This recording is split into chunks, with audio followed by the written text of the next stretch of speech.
Hello everyone, this is topic 52, English as an international language. Introduction. During the last few decades, English has become closest to being the single international language, having achieved a greater world spread than any other language in recorded history. What was once a language confined to the territory of a small island is nowadays the most widely spoken language in the world. In this sense, it is essential to recognize that the English language no longer belongs numerically to speakers of English as a mother tongue. This new emerging English, quote-unquote, is referred to by various terms, including English as an international language, English as lingua franca, English as a global language, English as a world language, or English as a medium of intercultural communication. In general terms, we can say that an international language is that which is used when speakers do not share each other's language but can resort to a third one for the sake of communication. More scientifically speaking, it is a language of wider communication used both in a local sense between speakers of diverse cultures and languages within one country and in a global sense between speakers from different countries. The main features of English as an international language are the following. It is spoken by large numbers of people. It is no longer linked to a single culture or nation. One of its primary functions is to enable speakers to share with others their ideas and culture. It spreads not by migration or colonization, but rather by many individuals acquiring the language, and it is not confined to the socio-economic elite, but is learned by various levels of society. One of the main features of an international language is its huge number of speakers. An exact number of how many people currently speak English is not easy to provide. Precise figures vary according to which authority one consults, how L2 speakers of English are categorized, and especially at what level of proficiency these users are considered to be speakers of English at all. How has English become an international language?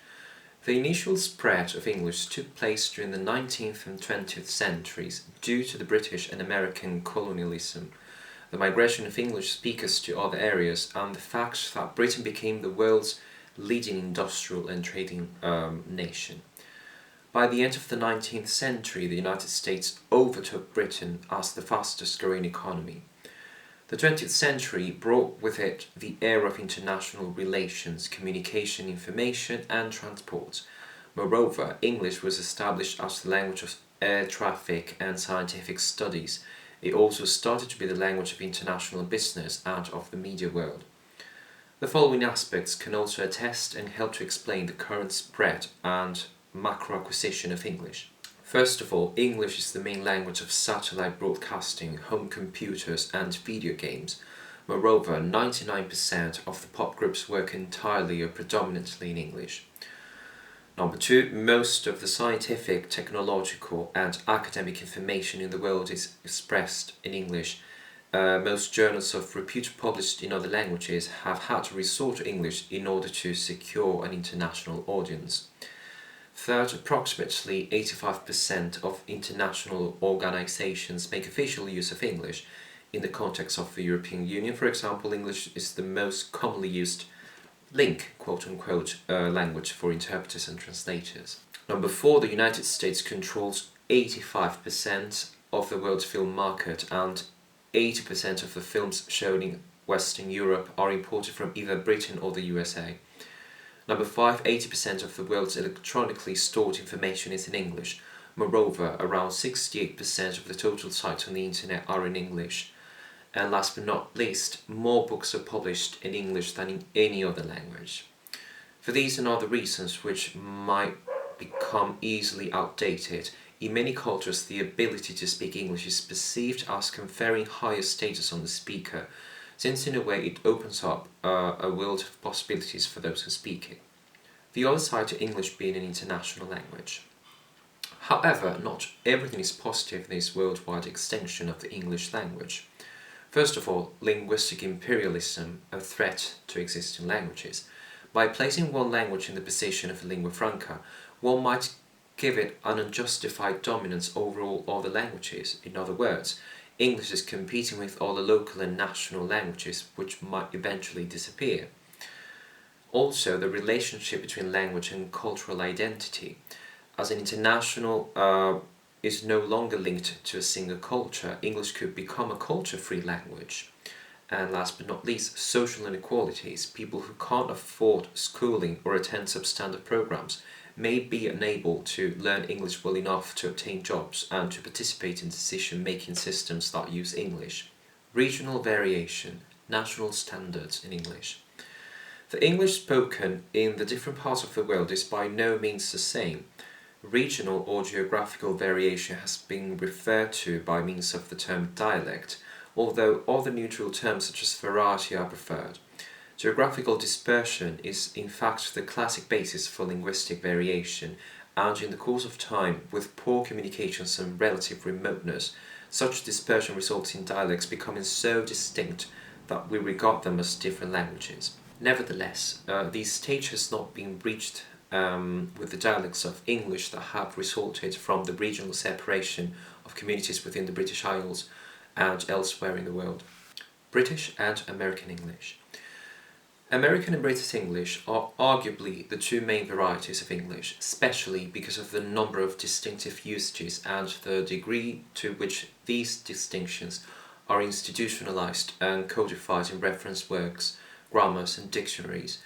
British English presents lots of dialectal subdivisions such as Geordie, Cockney, Scouse and so on, while American English does not really. This is why it's referred to as General American. The phonetic differences between British and American English are probably the most significant ones. For example, the rhoticity of the American accent and the quality of vowels between British and American English. Grammatical differences are few and far between, and the most conspicuous ones are known to many users of both national standards.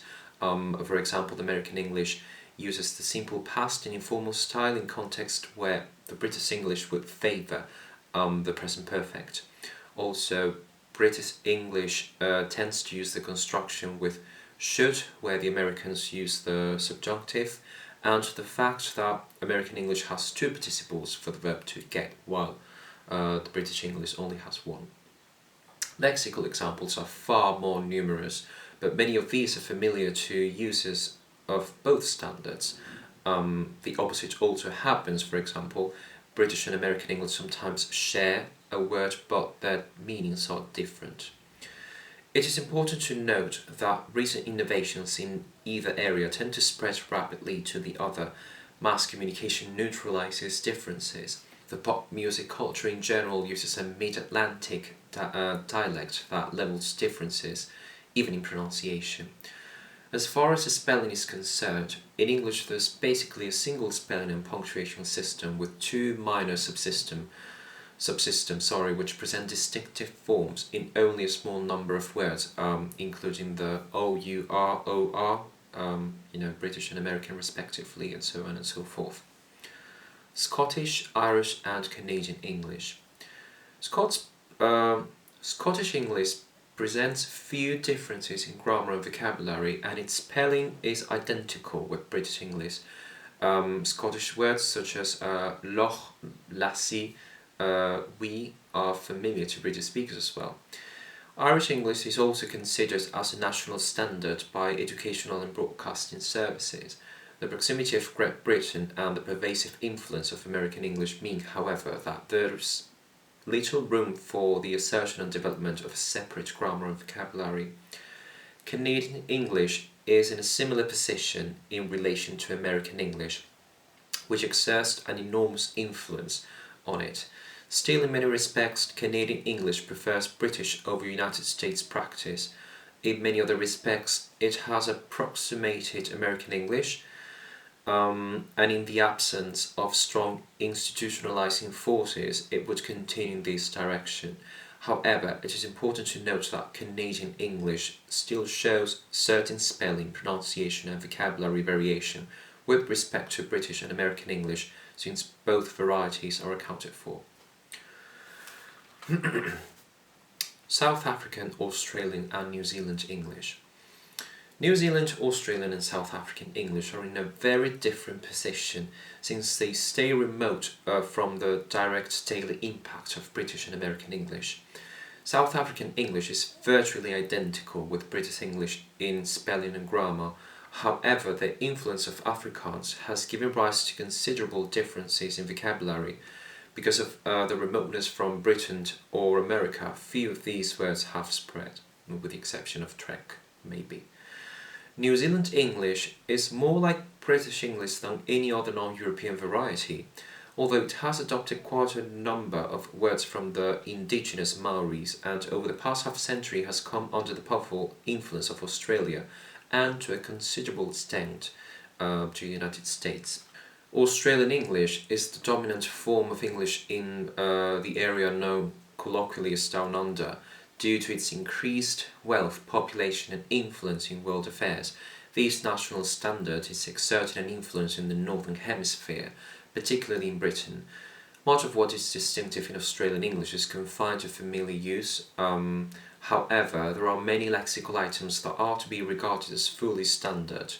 Finally, regional differences in fauna, flora and climate leads to an inevitable increase of words in the lexicon. South Asian English. Southeast and South Asian English includes the English spoken in India, Bangladesh, Pakistan, Sri Lanka, Nepal and Bhutan, which represents 1/5 of the total population in the world. During the British sovereignty until 1947, there was a situation of diglossia, with English becoming the language of administration and education. Nowadays, English is the associate official language with Hindi, and it is used in the legal system, government administration, secondary and higher education, business, media, and so on and so forth. Is uniformity possible? A single international language has long been thought to be ideal for international communication because it contributes to greater efficiency in the sharing of information, to economic development, and to cross-cultural communication. In the case of English, there's a certain fear that national varieties are rapidly growing further apart and will finally separate into mutually incomprehensible languages. Nevertheless, despite considerable dialectal differences within each national variety, the education systems have preserved the essential similarity of the national standards. Furthermore, the traditional spelling system generally ignores both the changes in pronunciation over time and the variations in pronunciation through space. Despite its notorious vagaries, it is a unifying force in World English. Several of the factors are conducive to making differences in national varieties familiar and comprehensible. There is the influence of newspapers, magazines and social media, and radio, television, film, etc. Moreover, despite a growing tolerance of non-standard variation in speech, standard forms remain the norm for written English. A brief note on standard English. The degree of acceptance of a single standard of English throughout the world is a truly remarkable phenomenon, the more so since the extent of uniformity involved has, if anything, increased in the present century. Standard English should be understood as a supranational variety, embracing what's common to all. Since it is a variety that is non-localized, not assigned to a specific area, it becomes universal and global. Therefore, although for many centuries Standard English has been the synonym of right or good English, it should be understood that it is a label that identifies all Englishes at once and that it gathers diversity in a unifying term. As aforementioned, uniformity is greatest in spelling, since in English there's basically a single spelling and punctuation system throughout, with two minor subsystems which are the British and the American ones. When it comes to grammar and vocabulary, Standard English presents somewhat less of a monolithic character, but even so the worldwide agreement is extraordinary and seems actually to be increasing under the impact of closer world communication. In neutral and or formal styles of written English, one can frequently go on for page after page without encountering any feature which would identify the English as belonging to one of the national standards. Pronunciation and Standard English. Pronunciation is a special case for several reasons. In the first place, it is the type of linguistic organization which distinguishes one national standard from another most immediately and completely. Secondly, it is the least institutionalized aspect of standard English. Thirdly, norms of pronunciation are subject less to educational and national constraints than to social ones. Some regional accents are less acceptable than others. However, in British English, one type of pronunciation has come closest to enjoying the status of standard, which is the accent associated with the older schools and universities of England and the royal family, namely received pronunciation, or RP. In conclusion, English no longer belongs to a single country or culture.